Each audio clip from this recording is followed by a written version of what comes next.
I'm Jen Taylor Skinner, and this is the Electorette. On this episode, I have a conversation with Amanda Litman, the co-founder of Run for Something, an organization dedicated to helping recruit and support young people who want to run for office.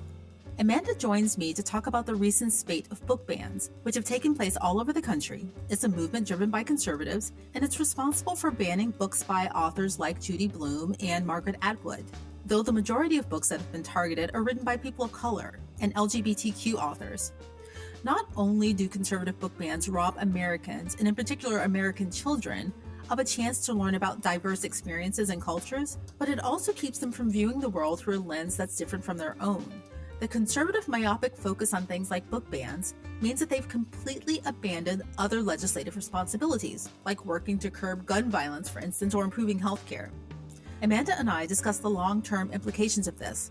We also talk about how Run for Something's focus on local elections, especially school board elections, can help fight conservative attempts to shape and control the country's schools and libraries in ways that are simply undemocratic.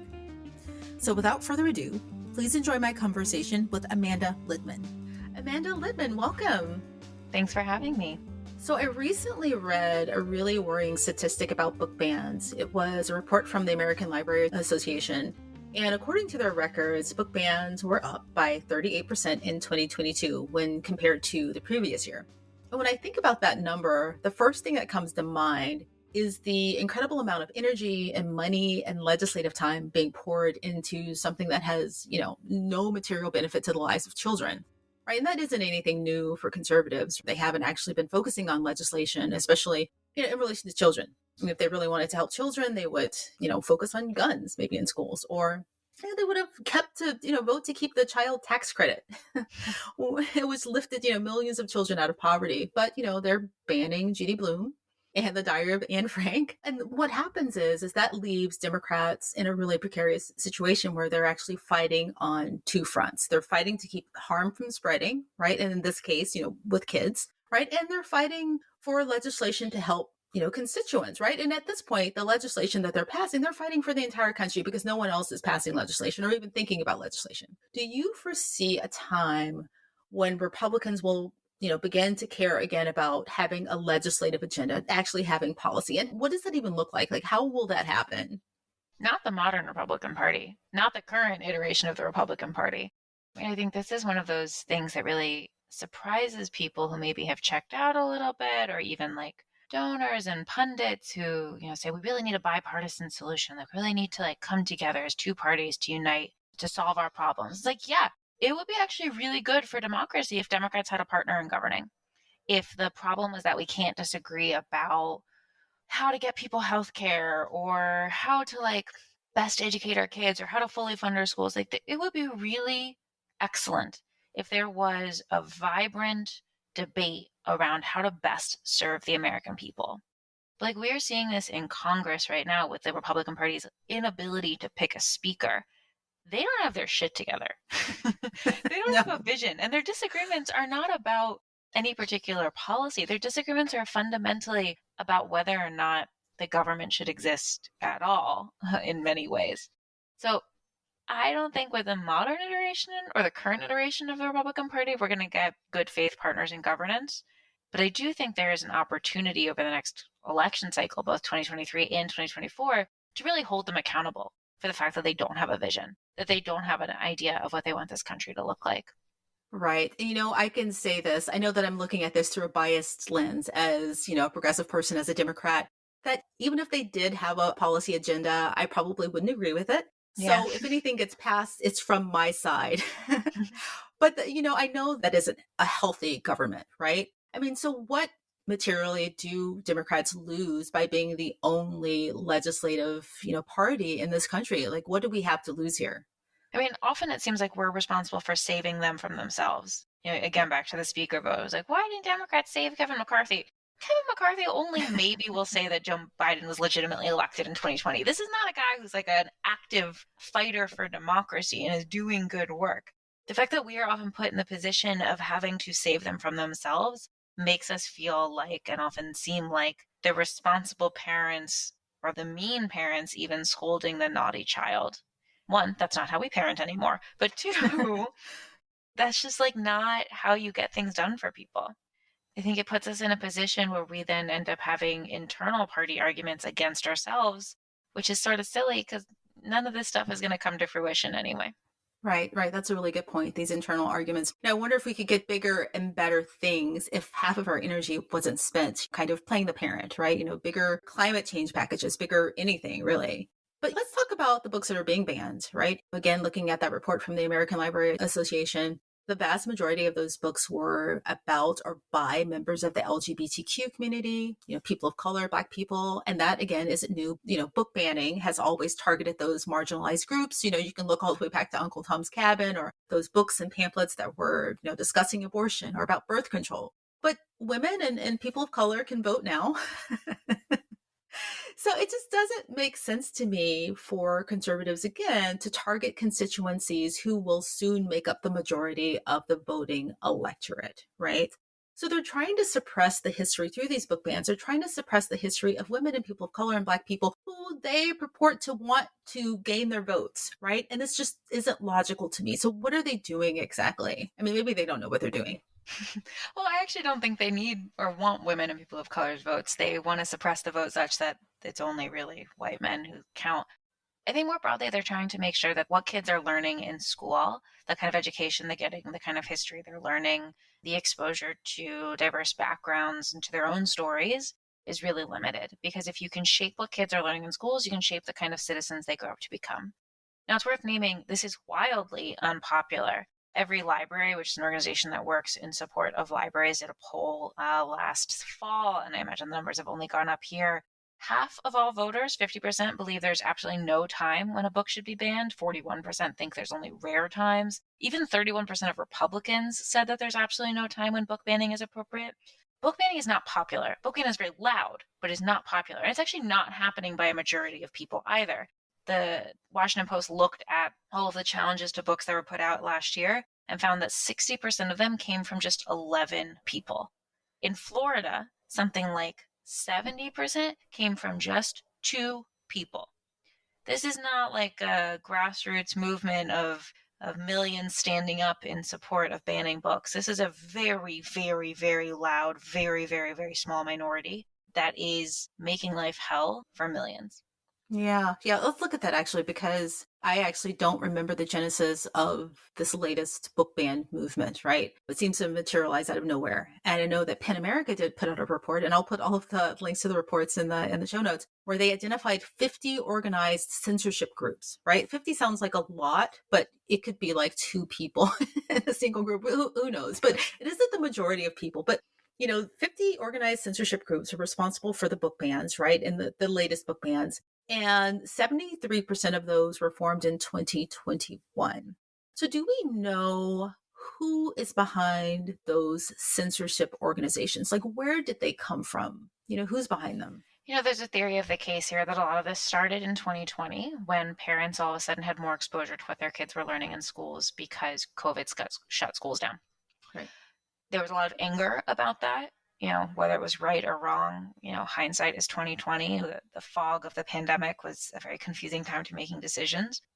And parents got really put upon by that experience. And there was a push in that spring of 2020, if you'll recall, to diversify after the murder of George Floyd, after the sort of rise of Black Lives Matter marches and protests, to diversify the kinds of curriculums and reading lists and conversations at every level in corporations, in government, and in schools. These kind of things are happening at the same time. Third thing that's happening at the same time, backlash against these things. Because for every push of progress, there is a push against it, for better or for worse. I would argue in this case for worse. So you have end of 2020, early 2021, the rise of an organization called Moms for Liberty, which is a far-right parents group ostensibly fighting for parents' rights, which is a turn of phrase that basically means only white parents who get a say. Parents have to decide what kids can and can't read, what kids can and can't access, what kids can and get access to the healthcare that they want or need.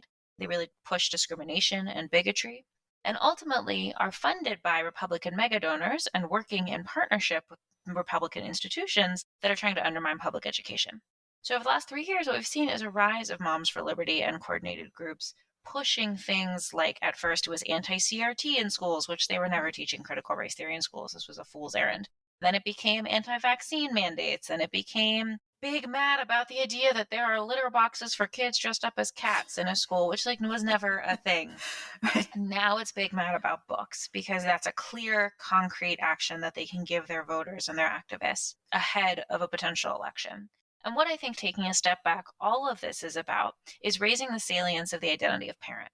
Because we have found, and political research, social science research, neuropsych research has all found that the most important thing you can do to help break through the cognitive dissonance that comes with absorbing fake news. Like if you see a news report, like, oh, this isn't real. But how do you deal with the cognitive dissonance that comes with something that is so obviously untrue, but that goes against your identity, is to change the identity through which you're looking at. So can they make parent, mom, the highest level identity that someone is bringing with them to the voting booth? So that maybe they don't like Trump's tweets, maybe they don't like the racism, or maybe they do like the racism, who knows? But they don't like that guy. But as a mom, they know they can show up for their kids. So they're able to process the campaign in a very different lens. That is ultimately the political goal of this project, beyond undermining public education. And our job as folks on the other side is to not let them claim that territory and not let them claim that title without a fight. I wanted to talk about how you go from a Facebook group of conservative people, of moms, who don't like Judy Blume, to actually getting books taken out of libraries and out of schools, right? Because a Facebook group doesn't have any authority. They don't have any legislative authority. So what's the process like there? Well, it really depends on where you are and what level of government you're challenging. But what they have been able to do is just grind the gears of a lot of these school districts by putting petitions in against a book, 10 books, 24 books, 36 books, that ultimately forces the school district to start to review every single one of the petitions. They take them very seriously. And if there are enough school board members on that board or in that governing body that is willing to engage in it, they start to take books out of libraries or shut down libraries altogether while they review all of these books again. In Florida, where they've passed really more broad stroke laws against certain kinds of literature in schools, we've seen a number of counties simply turn their libraries off, shut them down, tape them down, not allow kids in to check books out because they have to review every book on the shelf. And Moms for Liberty and the coordinated groups have been really intentional about trying to win school board races at the same time in order to give themselves friendly advocates on the other side of the table. And that is where Run for Something is really trying to play a part here. We want to make sure that we are electing school board members who care about making sure schools are safe places for kids to learn, to be themselves, to be free of discrimination and bullying. We want to make sure that schools are focusing and school boards are focusing on the issues that matter: teachers' pay, facility funding, arts and science education. Everything else is a waste of time. Everything else is a waste of time. Yeah. So we're trying to make sure we can recruit and support candidates for as many of these school board races as possible to fight back against Moms for Liberty. Yeah. Now, you mentioned Florida earlier. I was looking at a map that showed where the majority of book bans are happening. And there was a map, and I can't remember where I saw it, but I'll post it when I find it. Texas had the most book bans. No surprise there. Florida was second. I think Tennessee was third. And there were a few other smattering of states across the country. So almost all states, including my state, which is a very progressive state, Washington state, have had some book bans, right? There are very few states that haven't had any book bans, right? And I've seen videos of these school board meetings. I mean, some of them are just wild, right? And, these heated debates over, not just book bans, but masks and, trans kids playing on sports teams, right? I mean, they just get out of control. And I know that you work with very young, very progressive candidates. It just doesn't seem like a really friendly environment for these candidates to go in. And I'm just curious that who is the right person to run for, say, these school board positions? Well, let's take a step back and make sure we understand the landscape we're working in. There are more than 80,000 elected school positions across the country. In any given year, about 20 to 25 of them are on the ballot. About half of those elections happen in November. The other half happen throughout the calendar year. 75 to 80% of school board races cost $1,000 or less. 85% cost under $10,000. Most school board members right now are white. School board is the only level that has gender parity, and in fact, women outnumber men. It's about 55% women. Median school board member is 59, so it's often older. We are trying to change that. We want to bring in more young, diverse voices into these offices, knowing that they are going into often hostile environments. We have seen school board members get doxxed, get harassed, get attacked, have their physical and emotional safety threatened. So we're trying to build community and resiliency among them to make sure that at the very least they're not alone and that we can have their backs. Are those demographics similar in districts where the majority of constituents aren't white, right? Or aren't, I mean, do white board members and women dominate in school districts, let's say in, the middle of Chicago or in, some other place, right? Is that true? Do you know that? I don't know off the top of my head, but I would assume that because a vast majority of school board members are white and like statistically it seems unlikely that a vast majority of school districts are majority white, although maybe that there is some disconnect there, but I don't know any of those numbers off the top of my head, unfortunately. Right. The reason I'm thinking about this is because there was a very strategic move on the part of conservatives, shortly following Obama's election, Project Red Map, where they were trying to specifically get people on school boards across the country. And I would imagine that they were targeting any school board, right? Not just targeting school boards where, these kind of ideas would be friendly. Totally. And actually, it goes back even before Project Red Map, which was 2009, 2010. As early as 1996, Ralph Reed, who was the leader of the far-right Christian movement to bring their values into government, has said, I'd rather have 1,000 school board members than one president.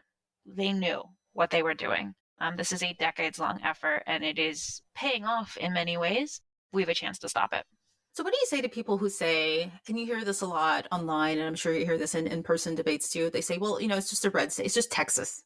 Why do we care about Texas? We've got New York, we've got, Washington State, we've got California.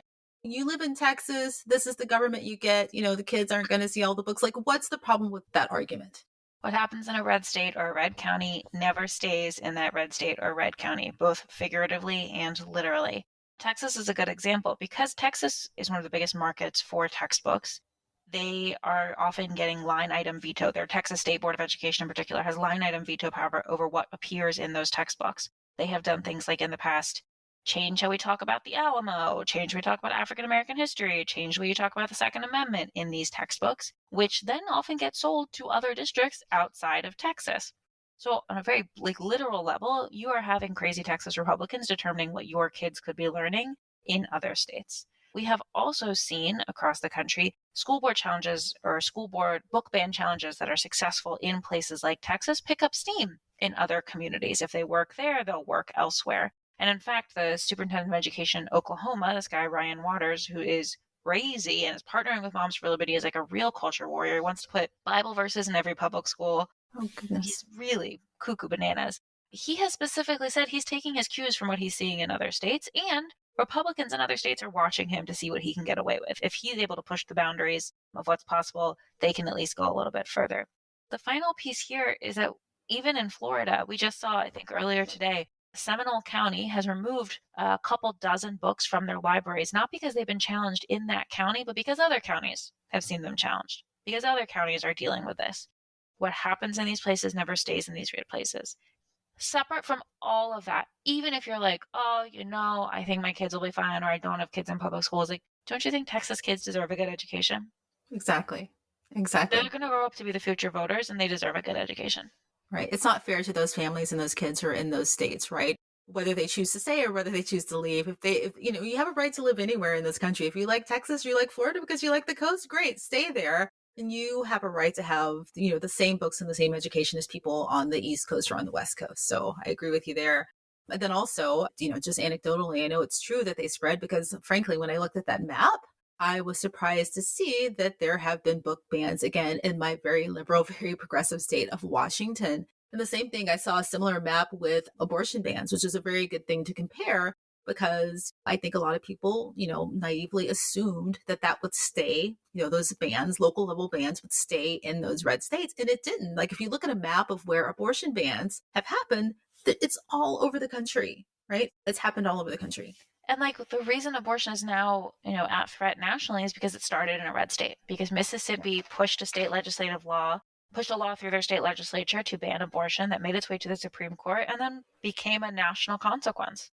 What happens in a red state never stays in a red state. Yeah. I've talked to you a few times over the years, and one of the things, and forgive me for being repetitive, but one of the things I always lament about is the fact that we are running from behind. And, over the years, we're always running from behind. And I was again surprised to see that even in this case, we're still kind of running from behind because there is this organization, I think it's called the 1776 Project PAC, right? They were launched in 2021, around that same period we were talking about. They, have lots of candidates that they're supporting for school board. And I don't think we have that many resources in this yet, as many as they have. Is that true? Totally true. The environment around education on the left is really complicated, in part because there's a lot of different ways to be a Democrat and engage in public education. And most of our infrastructure is set up around urban environments, around Chicago, which is newly going to have an elected school board, around Philadelphia, New Orleans, Berkeley, LA, Miami. Most of the fights that the Republicans are ready to have and excited to have around school boards is happening in suburban and rural communities. Run for Something's 50-state school board strategy is a specific measure to try and combat that. So we're trying to build the infrastructure that would allow us to work in as many of these school board races as possible everywhere that public education is under threat, which unfortunately is everywhere. And that's just not where the left has been set up over the years. So what did you mean by Chicago is going to newly have a school? What's happening in Chicago specifically? So Chicago is going to be electing their school board for the first time in quite a long time. And I want to be really precise in how I describe it, so I'm going to look it up. So Chicago is moving to an elected school board for the first time in November 2024. They're currently going through the redistricting or zoning process. And this is pretty new. The first election for half of the 21-member board is going to take place in November 2024. The remaining members will be appointed by the mayor, as they have been over time. 2 years later, the entire board is going to be elected. The state legislature is responsible for drawing the map of the districts. They have until April of 2024. And this is a really important process because elected school board members, as opposed to appointed ones, have a chance to be held accountable by the voters over how schools are going. So I think it's a really exciting development for the city of Chicago. That is exciting. So elected versus appointed. And so is Run for Something involved in this at all? We're absolutely going to be looking to help recruit candidates for these races. Excellent, excellent. You mentioned something earlier that I wanted to go back to about the kind of emotionality. You didn't use those words, those are my words. The emotionality behind getting parents behind these efforts, right? Elevating mom as this kind of central character in electoral politics, the person that we need to help the most, the mother, right? Kind of elevating mom. And it's actually easy to get people to rally around motherhood and children, right? Especially when you are pushing the idea that harm is potentially being done, right? Like I was listening to something the other day, and conservatives, they use the same wording. Let's just talk about, trans kids. They say, they're mutilating children. And they all say that they're mutilating children, right? Which is not happening. They've chosen their words carefully. And, people think that we've got to help these poor children and the moms whose kids are being mutilated. And they don't think any further than that, right? But, the same thing with book bans. These children are reading these horrible things about Anne Frank and they feel guilty. And so it's easy for people to get on the bandwagon of protecting your children from harm when the opposite is happening. Do we have counter messaging that's equally as emotional but factual? To get people passionate about protecting kids, because even just saying it aloud now, protecting kids from book bans, it doesn't have the same impact of protecting children from reading harmful material. Do you know what I mean? Well, I think first it's worth defining what we are saying is important. And I think we've seen a lot of good message research about freedom to learn, freedom to read, freedom to love, freedom to be who you are, freedom to go to school safely, freedom for the parent not to be worried that their kid is going to come home or not come home at all when they leave for school in the morning. And as important as what we're saying is who's doing the saying. They have really been able to build up a stable of compelling messengers on this. It's often white women parents, white moms, who can make a compelling case to their peers. I say this as a white woman and a mom, doesn't work on me, but there is an intentional choice of messenger there. And one of the things that we're trying to combat is making sure that we have compelling messengers on our side who can make the case honestly, personally, specifically, who can talk tangibly and tactically about what they're doing in their community locally, because it's not compelling to hear Joe Biden talk about this. There's not much he can do. Book bans are theoretically already kind of counter to the First Amendment. It's all right, Mr. President, now what? What we need are compelling messengers on the ground who can speak to specifics in every community and can speak in a way and in the places where parents are. Yeah. So, on the flip side of that, as a mom with school-aged children, I know that a lot of really younger people are getting involved in politics, and I know that Run for Something focuses on a very specific demographic, I think under 41. It's not compelling to me. Well, it is compelling because I follow these issues, but I'm just saying, let's just say some other mom out there, it may not be as compelling to a mother to see a Gen Z person who is freshly maybe out of college, who doesn't have the experience of, fighting for a kid to keep their library, stocked. How do you find candidates who can appeal to people who may have had a life experience, specifically in relation to book bans in schools? We are absolutely still working with people 40 and under. And I think it's really, really important to bring young voices into leadership, especially where maybe they're not parents themselves, but they're often recent students, especially when you're talking about schools and school safety. Gen Z is the generation that grew up doing school shooting drills, like school shooting drills since kindergarten. Yes. That's really important to have as part of our leadership. And I really think it's important to name. We do not think that it should only be Gen Z or millennial leadership, but we are very clearly left out of the conversation right now, or left out of leadership right now. So we want to fix that. We want to bring a diverse group of voices to the table. And we have found that especially when young people are running and they're running against boomers or even older folks who really don't have kids in the school system anymore, they're able to bring a really exciting energy to the race that others just can't always share. So, aside from school board, what are some other races that we should be focused on right now? I think we really got to pay attention to state legislative races. We're just a couple weeks out from the Virginia state legislative race, which will determine whether abortion is accessible in the last state in the South, down in Virginia. We got to look at city council and municipal elections, thinking about the cost of housing. That's a locally determined issue, whether or not we can build more affordable, make it easier for people to live where they want to live and stay where they want to live. We got to take a look at things like DAs, as you named, both for what they can do on criminal justice, but again, what they can do to circumvent some of these dangerous state laws, like they have prosecutorial discretion. And of course, we always have to be looking at positions that can directly affect election administration. So city and county clerks, recorder of deeds, in some places, tax assessor. Might have something to do with voter registration or election administration. So Run for Something is working on all of these, plus many, many more, really to build power from the ground up and make people's lives better. The electoral process is a long process, right? And we're close to 2024, but we're pretty far out. And who knows when we're going to have parity here to match conservatives on these school boards, right? If you're a person who's listening right now and you're concerned about the bans, what can you do right now, just as a constituent, as a voter, to help kind of slow down or stop these bans? Go to the meetings. Go to the meetings in person if you can, on Zoom. Many of them are held virtually if you can't. You'll be surprised at one, how few people are there and how loud your voice can be in that mostly empty room. And, think about running for office yourself. Even if your school board isn't up this year, it might be up next year or the year after. Start to have those kinds of conversations. You can go to runforwhat.net to look up what offices are available to you to run for in the next year. We will help you get started and help you along the way. But it is never too early and very rarely too late to start thinking about a campaign. Excellent. Runforwhat.net. Okay. Well, Amanda Litman, it's always a pleasure to talk to you. Thank you for joining me today. And thank you. I always learn so much from you. Thanks for having me.